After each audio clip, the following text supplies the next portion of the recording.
The town of Birchwood held its secrets close. Officer Jack Morgan knew this darkness well. He'd spent 20 years patrolling Birchwood's quiet streets. He knew the faces, the families, the history etched into every brick and cobblestone. And he knew the story that haunted Birchwood's dreams, the mystery of the missing girls.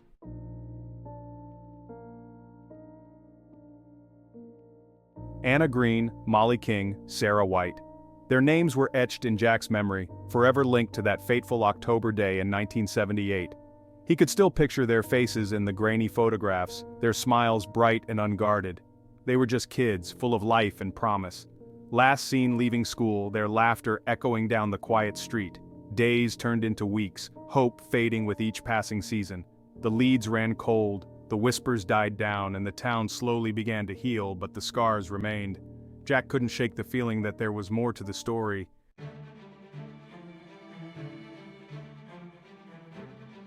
The insistent ringing of the phone shattered the silence, jolting Jack back to the present.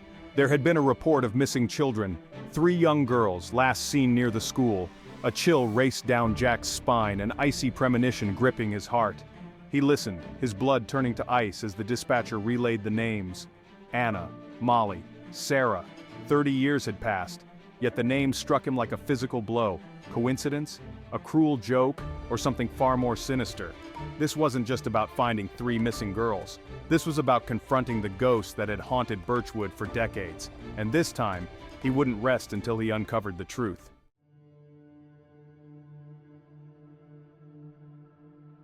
The familiar streets of Birchwood seemed different tonight, darker. The houses he'd passed 1,000 times now loomed like silent sentinels. The air itself felt heavy, charged with a tension that sent a shiver down Jack's spine. He pulled up to the school, the yellow tape fluttering in the breeze like a macabre welcome. The scene was a grim echo of the one he'd carried in his memory for 3 decades. Parents huddled together, their faces pale with fear. The similarities were too striking to ignore. Same date, same names, same sense of dread, but this time there would be no dismissing it as coincidence. These families had no connection to the families of the 1978 victims. It was a chilling detail, one that sent a fresh wave of unease through Jack.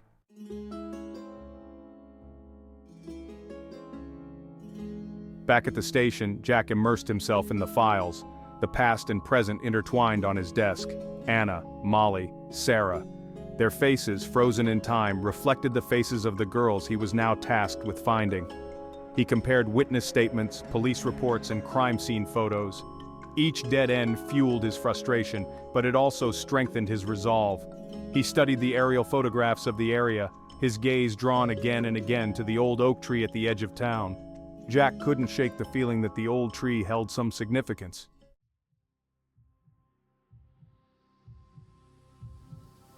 The next morning, Jack found himself drawn back to the oak. The air around it felt different, charged with a strange energy. The ground beneath his feet was damp and spongy. The tree loomed above him, its gnarled branches twisting and turning. He placed his hand against the cool, unyielding surface, a shiver running through him. He could feel it now, the darkness that clung to this place. He circled the tree slowly, his eyes scanning the ground for any sign. A glint of metal caught his eye, half hidden in the undergrowth. It was a locket, tarnished with age. Inside, a faded photograph stared back at him. Anna, Molly, Sarah.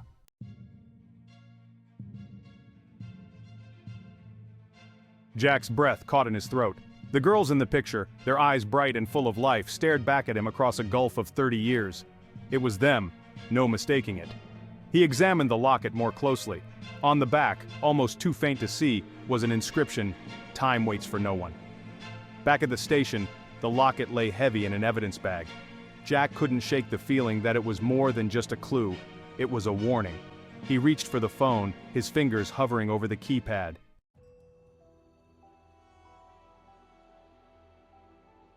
The retired officer, Ben Carter, listened intently as Jack recounted the events of the past few days. Ben's eyes, though clouded with age, still held a spark of the detective he once was. "The locket," Ben murmured. "That changes things." He confirmed Jack's suspicions. There had been whispers back then, rumors of a stranger in town around the time of the first disappearances. A man no one knew, a man with eyes as blue as ice and a presence that seemed to unsettle even the most hardened townsfolk. "He vanished right after the girls did," Ben continued. Could this stranger, this phantom from Birchwood's past, be the key to unraveling the mystery that haunted him?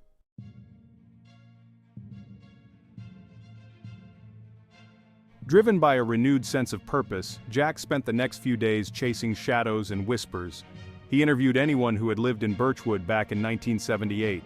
He spoke to shopkeepers who remembered a man with an unsettling gaze. He talked to a librarian who recalled a stranger asking about local legends. Each conversation brought him closer to the man in the shadows. Finally, his search led him to the outskirts of town, to the home of Agnes Blackwood, the town's oldest resident. Agnes was a recluse, a woman shrouded in whispers and rumors. But everyone agreed, Agnes Blackwood knew things.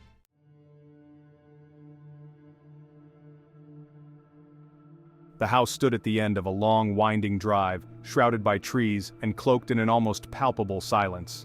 It was a rambling Victorian, its once grand facade now weathered and overgrown with ivy.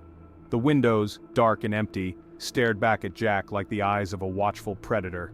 Hesitantly, he raised his hand and knocked on the door. The door creaked open, revealing a figure that seemed to materialize from the shadows themselves. Agnes Blackwood was ancient, her face a roadmap of wrinkles and time. Her eyes, though, were bright and piercing, burning with an unsettling intensity. "You've come seeking answers," she rasped.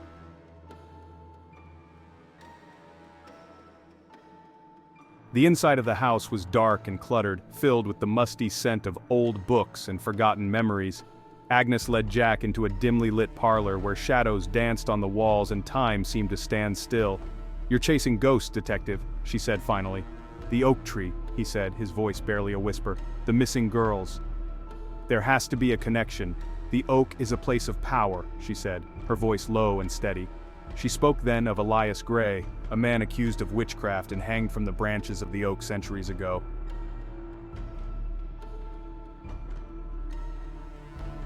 Jack listened, his mind struggling to reconcile the old woman's words with his rational mind. Could this be true? Was it possible that the disappearances, the locket, the stranger with the ageless eyes, were they all part of some ancient curse? Agnes spoke of a cycle, a repeating pattern of disappearances and whispered sightings. People vanished only to reappear years later unchanged, as if time itself had bypassed them. "He feeds on their youth, their innocence," Agnes rasped. She reached out, her hand surprisingly strong as she gripped his arm. "The girls, they're not gone, not entirely." Jack felt a chill run down his spine, a cold certainty settling in his gut.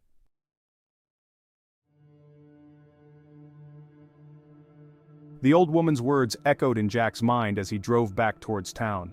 He'd spent his life upholding the law, seeking rational explanations for even the most bizarre occurrences. But Agnes's tale, the chilling legend of Elias Gray and the cursed oak, chipped away at the foundations of his logic.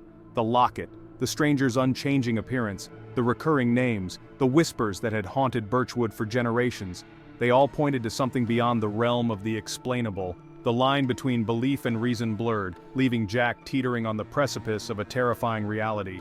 Back at the station, he stared at the evidence board, the faces of the missing girls from both 1978 and 2008 gazing back at him. He could almost hear their laughter, sense their youthful energy. But now, those innocent smiles seemed weighted with a chilling premonition. He thought of the inscription on the locket. "Time waits for no one." Was it a warning, a clue, or a cruel taunt from a force beyond human comprehension? The thought sent a shiver down his spine, a cold dread settling in his gut.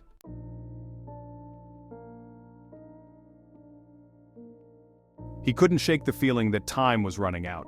30 years, 3 decades separating the two sets of disappearances.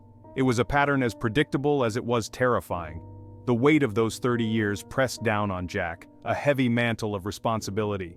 If he didn't act, if he didn't find a way to break the cycle, 3 innocent lives would be lost, their fates mirroring those of the girls taken 3 decades earlier.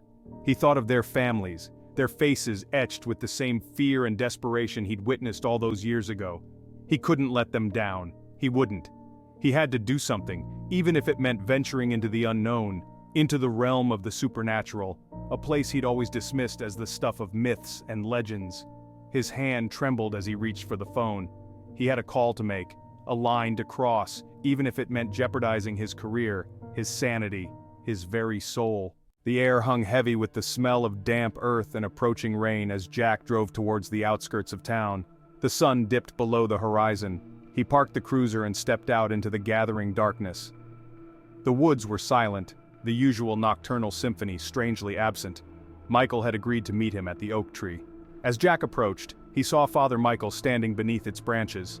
The young priest looked pale and apprehensive. Something dark and ancient, and I fear we are not alone.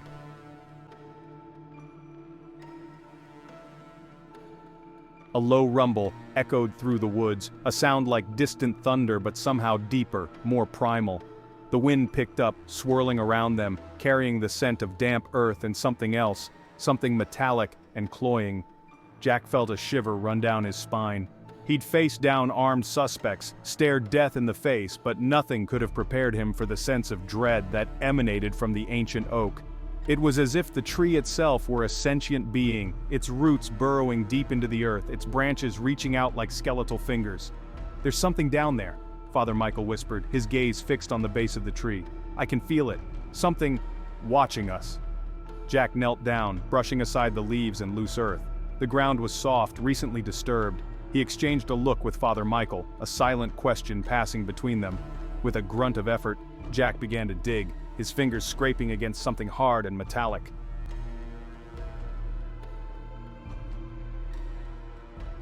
A trapdoor, concealed beneath the roots of the oak, lay exposed. The metal was cold and damp, rusted with age. Jack's heart pounded in his chest, a frantic rhythm against his ribs.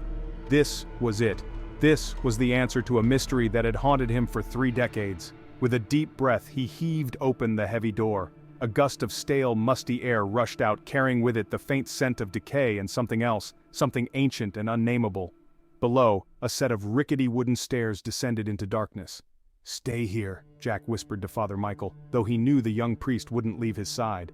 He pulled his flashlight from its holster, the beam cutting through the oppressive darkness.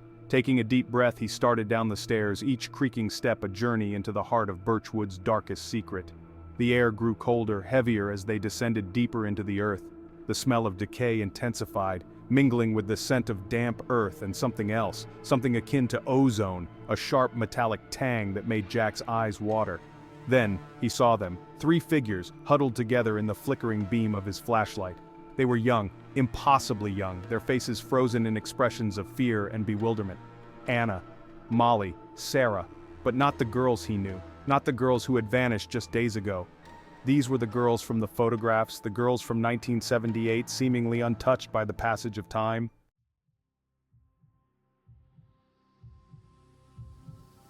Time seemed to stop. Jack stared at the 3 girls, his mind struggling to reconcile what he was seeing with the rational world he knew. They were real, flesh and blood, yet their presence here, after all these years, defied every law of nature, every tenet of logic he'd ever clung to. "It's okay," Jack said, his voice hoarse with emotion. "We're here to help you." But even as he spoke the words, he knew they rang hollow. The air in the chamber hummed with an unseen energy, a palpable sense of menace that sent a shiver down his spine. The girls didn't move. Their eyes, wide and unblinking, darted nervously between Jack and Father Michael, their faces etched with a fear that transcended time itself. And then, Jack saw him. A figure, tall and gaunt, emerged from the shadows behind the girls. He wore a long coat, its fabric swirling around him like smoke. His face was pale, his features sharp and angular, his eyes a piercing blue that seemed to burn with an unnatural light. He moved with an eerie grace, his gaze fixed on Jack. "You should not have come here," the stranger hissed, his voice a dry rasp that echoed through the chamber.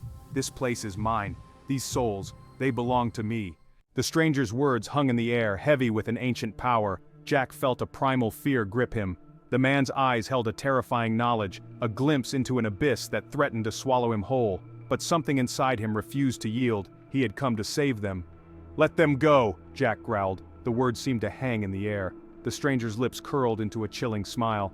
"They are mine," he hissed, "bound to me by time and blood." The air crackled with energy.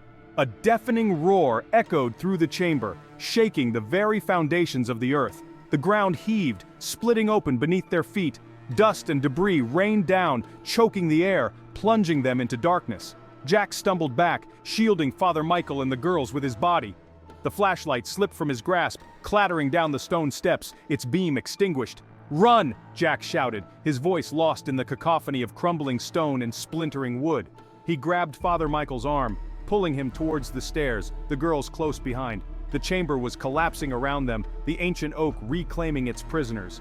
They scrambled up the stairs, each step a desperate race against time. The air grew thick with dust, choking, blinding. Jack could hear the girls behind him, their terrified gasps fueling his own frantic scramble for survival. He burst through the trapdoor, collapsing onto the forest floor, gasping for breath. He turned back, reaching for Father Michael, for the girls, but it was too late. The trapdoor slammed shut with a finality that sent a chill through his soul. The earth shuddered one last time, then fell silent. Jack lay there for a moment, his chest heaving, his mind reeling. He could still feel the echo of the chamber, the terror in the girls' eyes. He had failed them, he had failed them all. The official search yielded nothing, no sign of the girls, no trace of the chamber, no evidence of the stranger. Jack's story became just another Birchwood legend whispered in hushed tones. But Jack knew the truth. He carried the weight of that night, the memory of those terrified faces. He had looked into the abyss, and the abyss had looked back. He never forgot the girls. He never forgot the echo. And as the years turned into decades, a cold dread settled in his heart, a chilling premonition that whispered on the wind.